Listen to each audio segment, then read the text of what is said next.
رجعنا تاني بعد الفاصل. هنعمل بقى النهارده رز بني. هو عجينته بني، بيبقى رز فيه بروتين عالي قوي ونشوياته قليله قوي. بيبقى رز حلو قوي وما يفرقش عن الرز المصري بتاعنا كتير في السعر، يزيد عن سعره مثلا 2 3 جنيه بالكتير قوي، بما ان الرز دلوقتي غالي قوي، الرز المصري بتاعنا برضو غالي، فده ما يزيدش سعره عن 2 3 جنيه فوقيه. وده بيبقى النشويات فيه قليله والبروتين فيه بيبقى عالي وحلو، اللي هو الرز ده.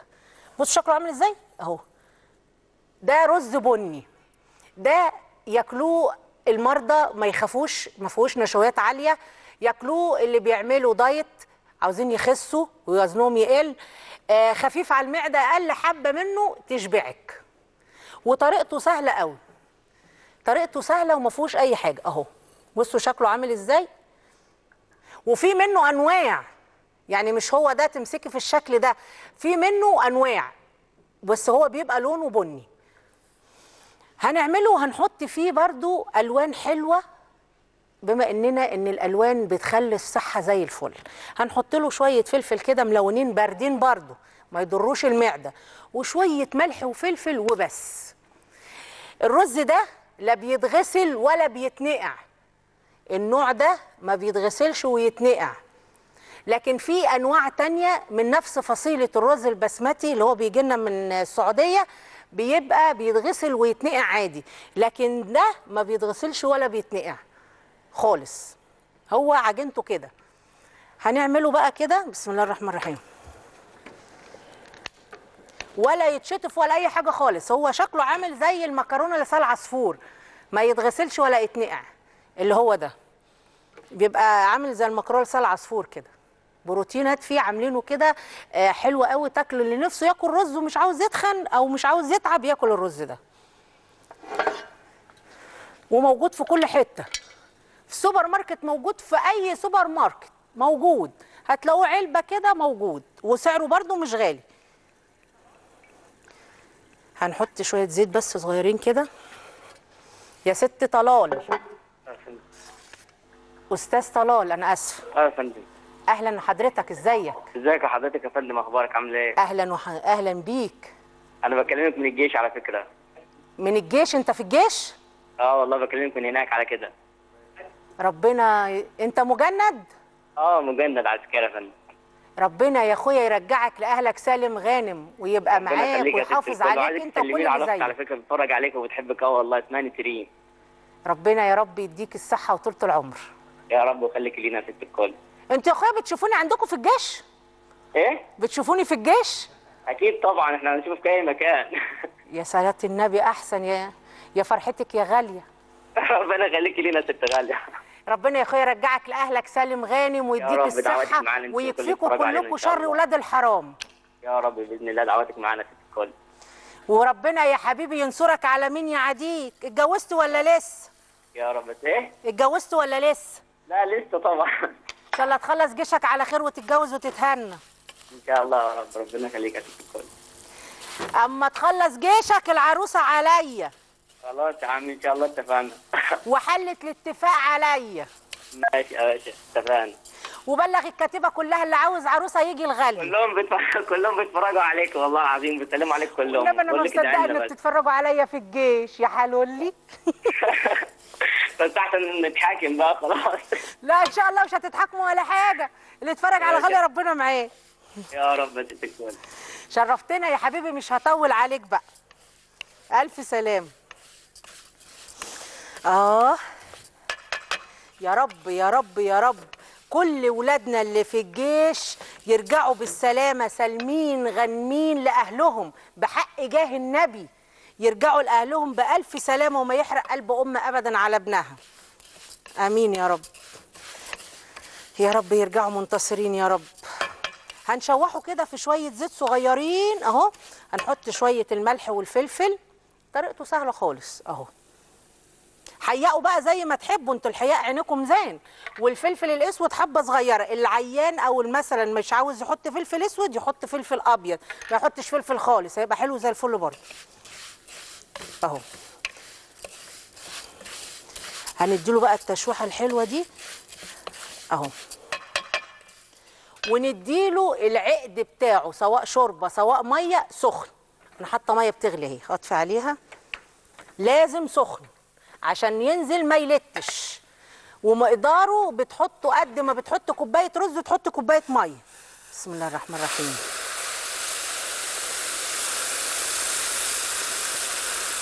بسم الله الرحمن الرحيم. حط كوبايه رز قدها ميه، كوبايه عليها كوبايه اهو. هنوطي بس عليه كده عشان يتشرب، نديله بس ايه حبه كمان صغيرين لان هو بيشرب بس. ونغطيه وهو داخل على تشريب هنحط له الفلفل. وهو داخل على تشريب هنحط له الفلفل. لو حطينا الفلفل من دلوقتي الفلفل هيستوي قوي وشكله هيروح، فاحنا هنحط له الفلفل وهو داخل على تشريب اهو، وهنغطي عليه. ادي الرز، اي نوع رز بني هيبقى طريقته سهله وبسيطه زي ما شفتوا كده. استاذه ماجده. ايوه يا ست غاليه. اهلا بيك يا استاذه ماجده. ازيك؟ الحمد لله احنا بخير. كل سنه وانت طيبه. وحضرتك طيبه وبخير يا رب. يا ست غاليه انا بيعجبني البرنامج بتاعك قوي والله، وكل افكارك وكل كلامك. ربنا يخليكي. شفتي العسكري الامير اللي كلمني ده؟ ربنا معاهم يا رب يا رب. بصي يا ست غاليه، انا كنت عايزه اقول لك برضه بمناسبه الاولاد، انا عندي جلطه. انت عارفه يا ست الكل، انا نفسي اروح ابوس راس كل عسكري بيدافع عن بلده وعن وطنه وبيدافع عن الحق. طبعا والله العظيم. طبعا ربنا يخليهم لينا يا رب يا رب، ما يحرقش قلب اهاليهم عليهم ابدا. ربنا يا رب يسمع منك يا رب. يا ست غالية. أنا كنت عايزة أقول لك إن ابني قاعد، أنا عيانة وعندي جلطة وابني قاعد بيا والله، وزي الست ما بتقول لك بالظبط، زي الست ما بتقول لك في بركة برضه في الأولاد. طبعا. الحمد لله الحمد لله.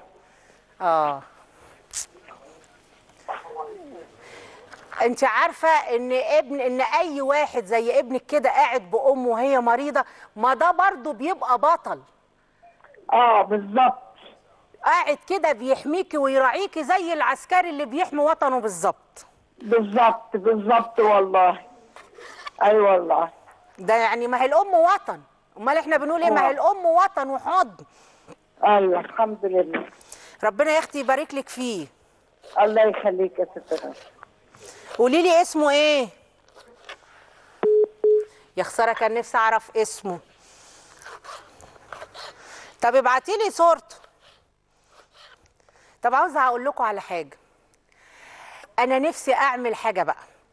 كل اللي عنده مريض وهو قاعد بيراعيه يبعت لي الصوره بتاعته، وانا ان شاء الله على اخر الاسبوع هعرض كل الصور دي ونشكرهم ونقول لهم ان شاء الله يا رب ما يقعد المرض في جتتكم ابدا. على الصفحه بتاعتنا خشوا وابعتوا صوركم، كل اللي قاعد بمريض بيخدمه يبعت لنا صورته، ودي اقل حاجه نقدمها له ونكرمه بيها. اهو كده كده. الاكله بتاعتنا دي سهله وبسيطه زي ما قلنا. ده رز بني موجود في كل السوبر ماركت هتلاقوه، وسعره ما هواش غالي، وفي نفس الوقت بنشوحه بس بشويه زيت صغيرين، زيت صغيرين. واللي مش عاوز يحط زيت اغلوا المقدار الميه بالملح واسقطوه فيه. اللي مش عاوز دهون خالص ولا زيت، اغلوا مقدار الميه بشويه زيت وبشويه ميه وملح واسقطوه فيه، هيبقى معاكم زي الفل. هيبقى زي الفل. استاذ زكريا.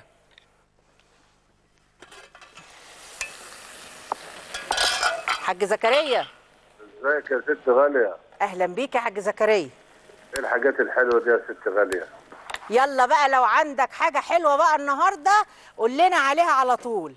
لا والله يعني ايديك شغاله في صلاه النبي على الشاشه كلها حركه، انت دعكاهم بزيت البركه ولا ايه؟ لا مش بزيت البركه، ده انا حاطه حبه البركه. والله عايز ابعت اهداء لبنت اخويا في السويس.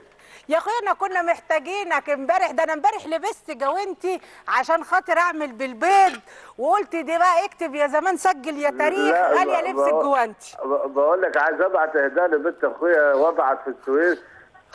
صلاة النبي احسن، يجعله مبروك يا رب، مولود عايز اقول سعيد. لها يا بنت اخويا ساره من غير هزار وحلاوه اكل الفشار، يا محلى قعده الغروب، يا محلى اكل الخروب، يا حلاوتك يا اكل يا فول سوداني، عقبال ما تخاوي افنان وليان وتجيب عدنان، الله كله أكبر. بفضل الواحد الديان.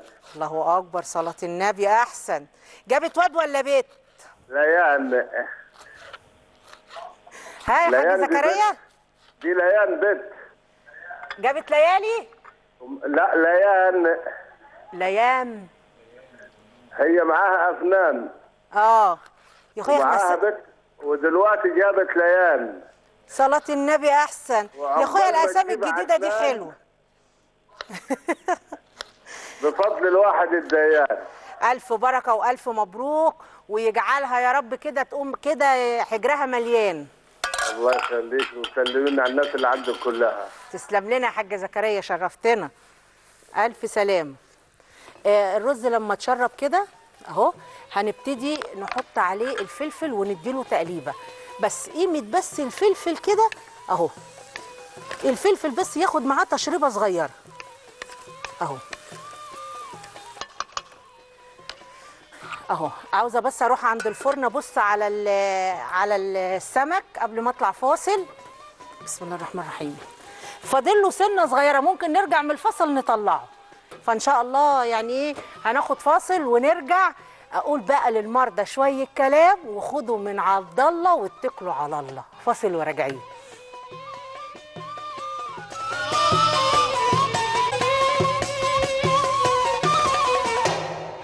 رجعنا تاني بعد الفاصل. هنطلع بقى السمك من الفرن، هو ما بياخدش وقت زي ما احنا عارفين، بسيط قوي قوي اهو.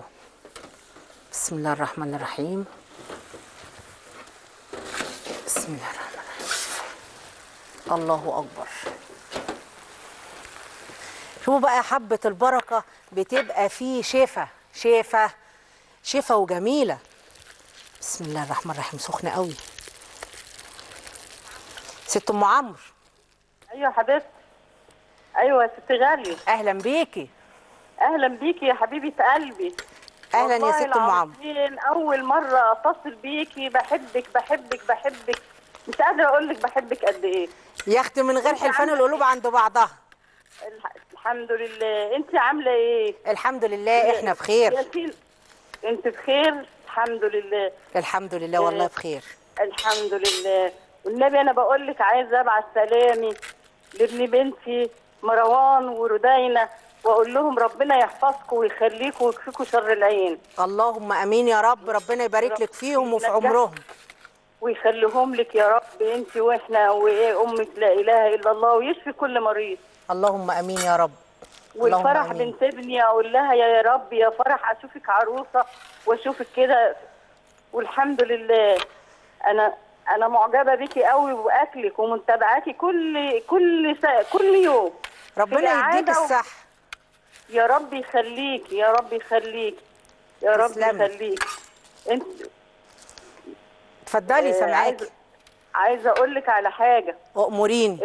المريض ده انا معايا ابني شايلني، وبدعي له من قلبي ربنا يسعده ويسعد وقته. اللهم امين يا رب. شايلني انا عندي كانسر، وربنا يسعده ويخليه لبنته. يا رب يا رب يديله الصحه وطولة العمر. يا رب يخليكي. يا رب يديك الصحه وطولة العمر. يا رب وربنا يخليهولك يا رب. يا رب يا رب يا رب ويصلح له حاله يا رب. يا رب يصلح له حاله وحاله يا رب. يا رب. والف سلامه عليكي. الله يسلمك الله يسلمك. ربنا يديك الصحه. اقعدي بقى كده وانا هقول كلمتين للمرضى كده، ويا رب كده يجعلهم بفايده. عاوزه اقول بقى كلمتين كده حلوين لكل مريض. اول حاجه قلنا فيها، قلنا خلي بينك وبين ربنا عمار وثق في ربنا، ده اول حاجه. عاوزه بقى اقول جنب الثقه دي بقى لازم تعرف حبة حاجات كده يساندوك ويخففوا عنك. المرض ده اهو جه وخلاص، بس عاوزين بقى نعرف هل هو هيتطور، هل هو هنخف منه، هنمشيه ازاي؟ خلاص هو جه وده قضاء ربنا، هنمشيه بقى ازاي؟ عاوزين نمشيه ونعرف هيبقى معانا شكله عامل ازاي، هنصاحبه ازاي بقى. الاعراض بقى نشوف بقى ايه الاعراض بتاعته وهتتطور ازاي او هتقل ازاي. لازم برضو المريض يركز، هتزيد هتقل.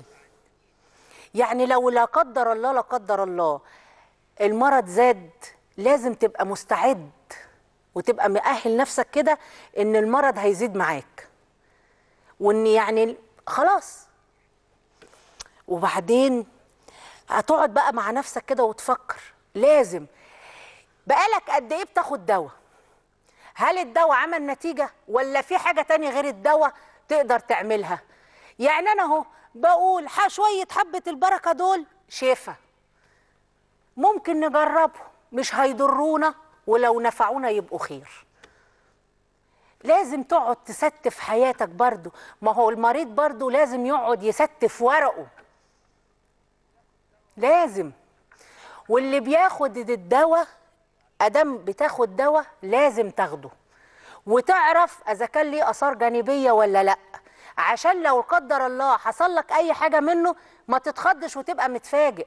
لازم تبقى قاعد كل حاجه بتحطها ببقك عارفها هي ايه، وتفصص حياتك وتعملها زي ورقه الكوتشينه كده. كل مريض لازم يعمل كده. بصوا، أنا الأسبوع ده كله قاعدة أعمل في أكل بسيط وسهل ينفع لكل الناس وبالذات المرضى. لو أنت علاجك في الأكل اعمل أكل بسيط زي بتاع غالية، لو علاجك في الأكل اعمل أكل بسيط زي ده، بشوية حبة البركة، بشوية كاري، بشوية بردقوش، بشوية زعتر. كل دي حاجات ربنا خلقها لنا وفيها شفا برضو. واعرف طريق الدواء رايح فين وجاي منين، وهيفيدك ولا هيضرك، وهيصلح حاجة ولا هيبوظ حاجة. ما تبقاش حاطط في نفسك ان انت عيان وقاعد وحاطط ايدك على خدك، لا، فنط حياتك كده وكله بتاع ربنا في الاول وفي الاخر، وارمي توكلك على الله. يا ست منار. الو منور، ازيك تشتغلي عامله ايه؟ ازيك يا منار يا جميلة؟ وحشتيني قوي. انتي وحشتيني قوي قوي قوي. انا على طول متابعاكي. شفتي فظيعة امبارح؟ نعم. شفتي العروسة فظيعة امبارح؟ كانت تحفه. شفتيها حلوة ازاي وهي بتلون البيض؟ يا ريتك كنت جيتي. وشفتي الملانة؟ انت عارفة الملانة ولا لا؟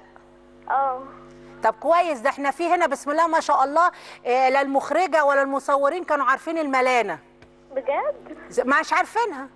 نعم. الجيل بتاع كوكو واوا ده.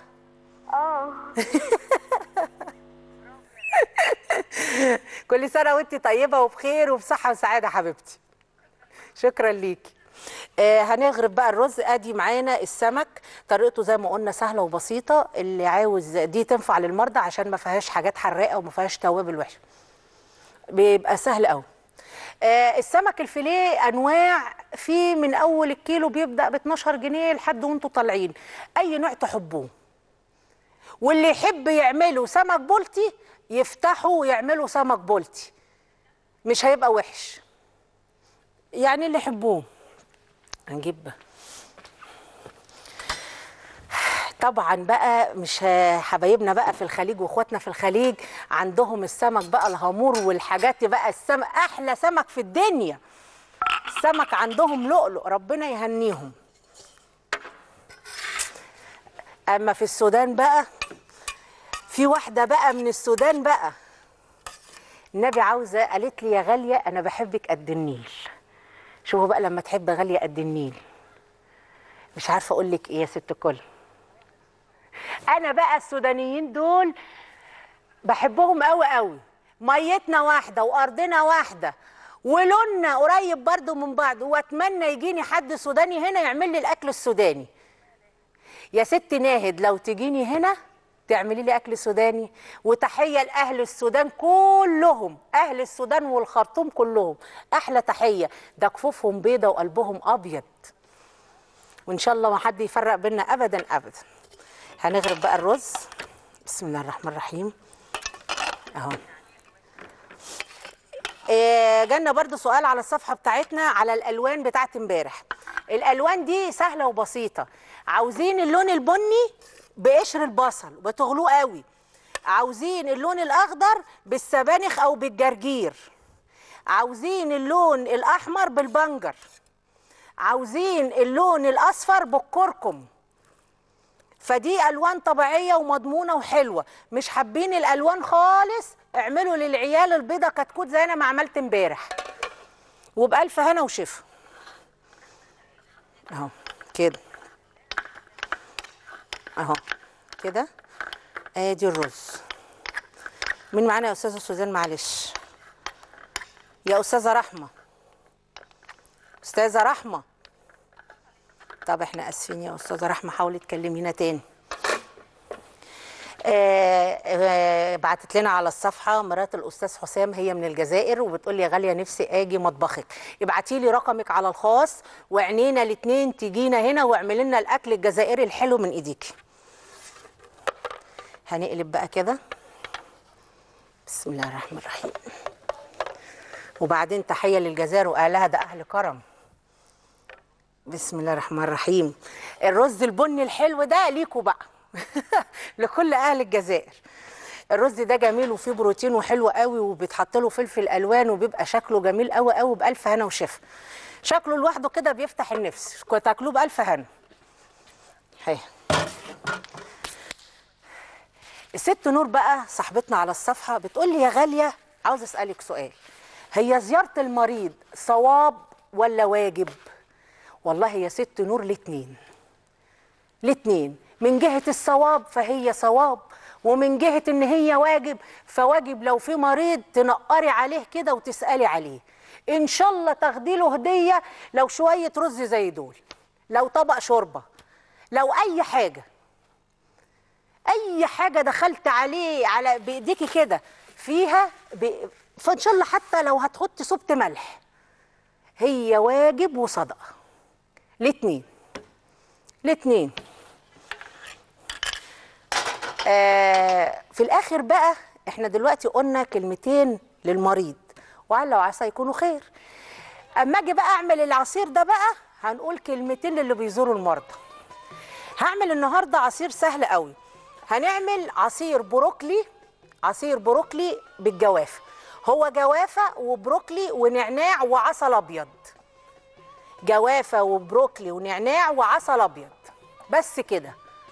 معلقه عسل ابيض حلوه قوي وشفا، احنا بندور على الحاجات اللي تبقى شفا. العسل الابيض ما بيضرش، عسل الابيض شفا.